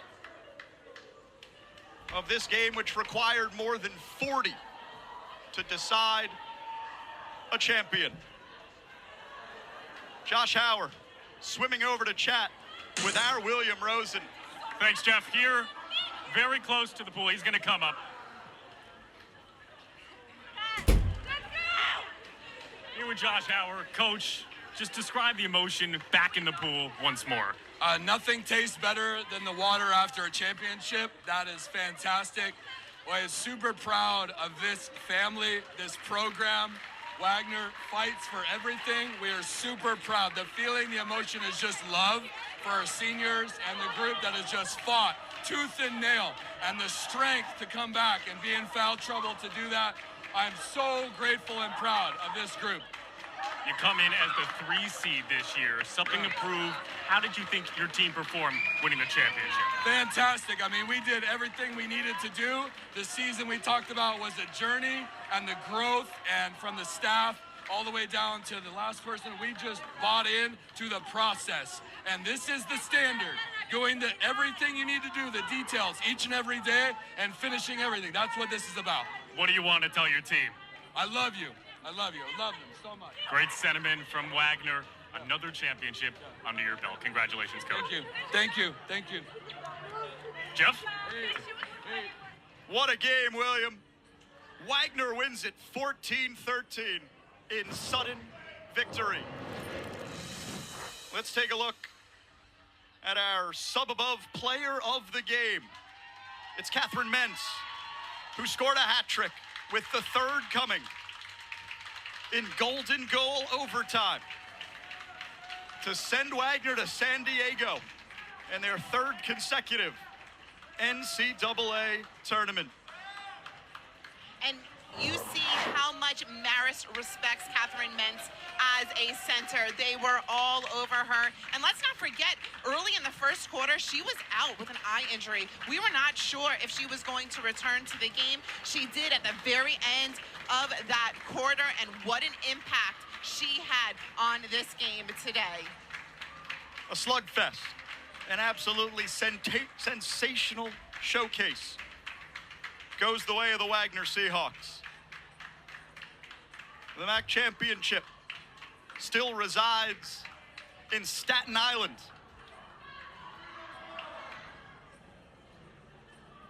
To be the best, you gotta beat the best.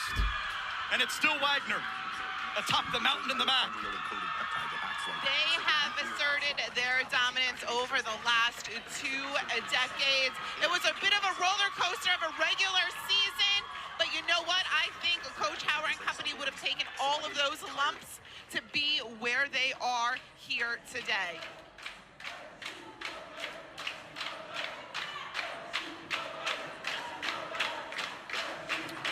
Every championship is special, Shannon, but this one especially because of what Wagner had to do to earn it.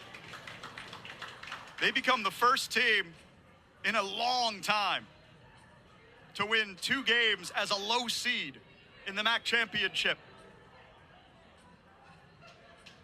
You can see the number 3, perhaps signifying their 3rd seed, or maybe back-to-back-to-back champs, even more. William Rosen will talk with Catherine Mentz and an ecstatic bunch of Wagner Seahawks. Thanks, Jeff. Here with Catherine Mentz. Super excited, the entire team back to the championship, and you secure the victory.